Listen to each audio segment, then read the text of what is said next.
Star Trek 2009. We are now just after this 2 films away from having reviewed all the Star Trek movies.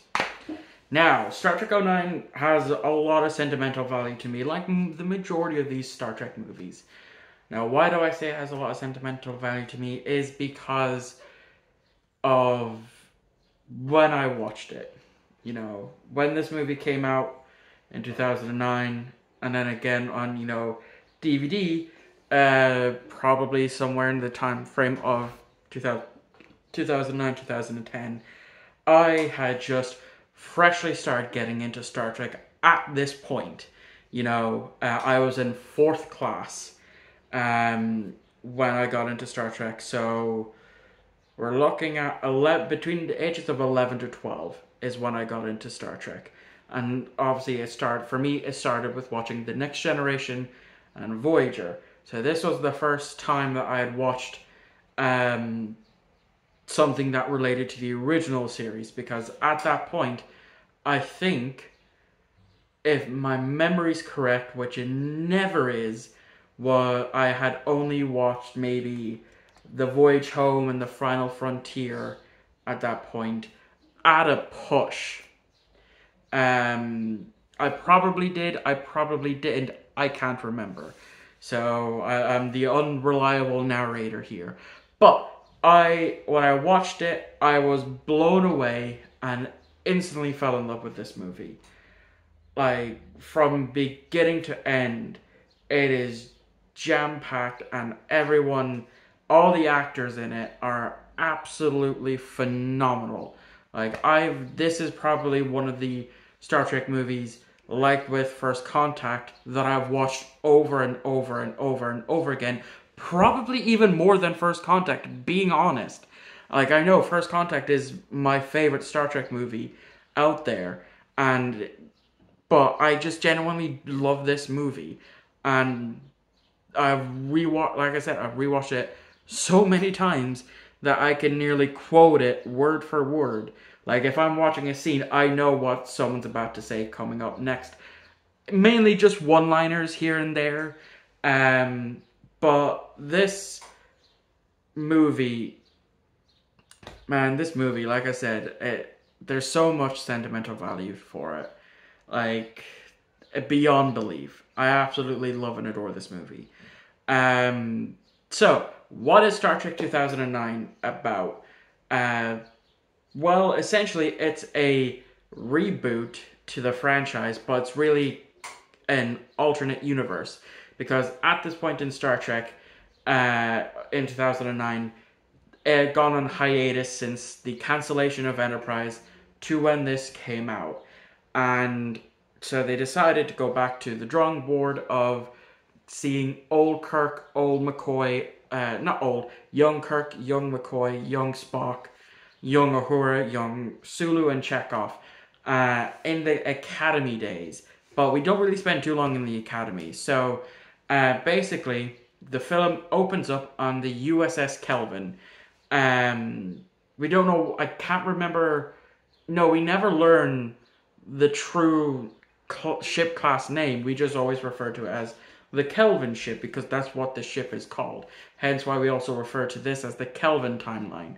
But anyway, yeah, they start to investigate a lightning storm in space. Out pops Nero from 2379, not long after the events of Nemesis, and he just immediately starts opening fire on the Kelvin, and then tells the captain of the Kelvin to come over and puts Thor in charge. Yes, Chris Hemsworth, before he became Thor, starred as Kirk's father, George Kirk. And it's weird because he looking at him, he's so baby-faced and young in this movie compared to what we know of Chris Hemsworth now. It took me a second to get used to baby-faced Chris Hemsworth. I can tell you that much. But he gets put in charge once the Narada, which is the ship, the Romulan ship, realizes that they're in the past, Nero, the captain of the ship, doesn't take too kindly to that and destroys the USS Kelvin. But George Kirk, now Captain George Kirk, orders everyone to evacuate, including his wife. And as this is happening, James T. Kirk is being born. One thing I didn't know about this is the actress who plays Kirk's mother is the same the lead actress, I believe, in Once Upon a Time, which is a show I've only seen a handful of episodes because of an ex of mine. Seemed like an interesting show. It's just something that I have yet to fully dive into. Anyway, so fast forward about 23 years into the future, in between the events of the the Kelvin's destruction and Nero's escape, he gets captured. I'm going to say captured by the Klingons. I believe he went willingly, and because the Federation at this point in time, scans the debris from the Narada, notices that it's future technology, and so they take it and they reverse engineer it, and that's why everything in the Kelvin timeline is so more advanced than modern Trek because of the timeline issues and the Narada being a Romulan ship with Borg implants. Because in a prelude comic called Countdown to Darkness, it said that it has Borg technology, but that's now not canon, because in the Countdown to Darkness comic series, it shows Data alive in the B4 body, that his memories finally clicked and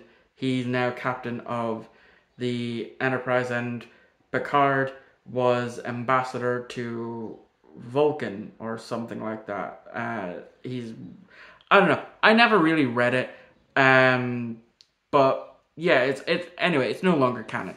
Back to the story. So yeah, before we jump forward a few years.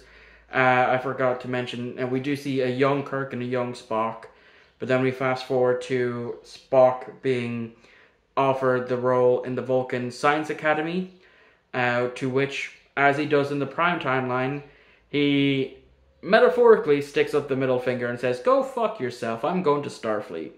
And so he does.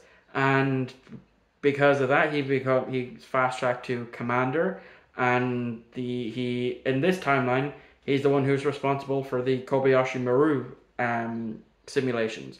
So Kirk is at a bar, bumps into Uhura, Cadet Uhura, and he's pissed drunk, he's talking to her, gets into a fist fight with some other cadets, and then Captain Pike shows up and essentially talks him into joining Starfleet. Now, this is before we get to Anson Mount's portrayal of Pike. This was our first kind of proper Pike that we see, besides the original Captain Pike from the episode The Cage / the retelling in the Menagerie parts 1 and 2 of the original series.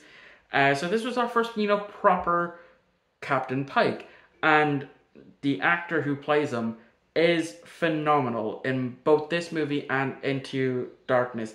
He is a fantastic Pike. Absolutely love him. But now that we have Anson Mount to also compare, Anson Mount's Pike has a lot more charisma to him than the Pike of the Kelvin timeline. Anyway, so we fast forward 3 years, and basically it's been now 25 years since the Narada was last seen. They escape from Ruro Pente, get back their ship, and go to where they now know where Ambassador Spock, or now is referred to in this universe as Prime Spock. So Prime Spock comes out, he gets captured, they go to Vulcan, They destroy Vulcan as well as an entire fleet of ships. The only one left is the Enterprise. Pike gets captured. Spock is the captain as well as Kirk as the first officer. Then, of course, Kirk gets marooned on Delta Vega. He meets Prime Spock, who convinces him to go back onto the Enterprise to essentially take over as captain. We meet Scotty here. They both beam onto the Enterprise, and they go rescue Captain Pike and destroy the Narada and save the day. And Kirk is essentially fast-tracked to captain straight away. Like we know in Prime timeline, he's been he pretty much rose through the ranks pretty quickly, but not to this point. Where in just a few days he went from being cadet to first officer to captain, essentially, in just the span of a few days. Whereas in Prime timeline, took a couple of years. But yeah, and then the movie ends. So, fun fact about this, and it's a fun fact that I absolutely love, that I learned about this movie, is the fact that, because, this movie is done by J.J. Abrams and his company Bad Robot, but when they were writing the script, they wanted Leonard Nimoy in this movie in some way, shape, or form. And, at this point, Leonard Nimoy wasn't really interested in donning the ears again to play Spock. But after reading the script and I think some convincing from his wife, he did join, obviously, because he's in the movie. He's in the other movie as well, Into Darkness. But had Leonard Nimoy said no to J.J. Abrams, they would have retooled the script and kept doing that just until he agreed to join the movie. So I thought that was pretty interesting that JJ understood the fans' love of Leonard Nimoy and of Spock, that they would not have made this movie without his involvement, one shape or another. And I absolutely love that. Now, let's talk about the new characters, of playing our classic leads. Chris Pine as Kirk, phenomenal casting. Absolutely amazing. I love Chris Pine in these movies. He is the epitome of William Shatner's Kirk. From the beginning of this movie, you could see his arrogance. Even we see a bit of Kirk Fu in this, in the opening scene. With when he's fighting the cadets. It just absolutely phenomenal. Zachary Quinto as Spock is amazing. He is obviously Leonard Nimoy's top Spock. Then it goes to Zachary Quinto, and then Ethan Peck. As much as I do love Ethan Peck's interpretation of Spock from Discovery Season 2 and Strange New World Season 1 and Season 2, which for me, as I'm recording this, hasn't come out yet. Zachary Quinto is fucking phenomenal. Zoe Saldana as Uhura, fucking amazing. Absolutely amazing. I really love her interpretation of Uhura. Again, Nichelle Nichols, then Zoe, then the new actress who plays Uhura in Strange New Worlds. Let's see who else. Simon Pegg as Scotty. Fuck me, is he great. I absolutely love Simon Pegg, and I absolutely love his interpretation of Scotty with an Aberdeen accent from Scotland that he took from inspiration from his wife, I believe. Let's see. Carl Urban as Bones McCoy. Jesus Christ, does he fucking nail? He nails it. He absolutely nails it. He is chef's kiss as Bones McCoy. Absolutely fucking love him. I love his interpretation of Bones. Don't get me wrong, I love DeForest Kelly as Bones, but fucking Carl Urban almost essentially one-ups him, in my opinion, as the character of Bones in these movies.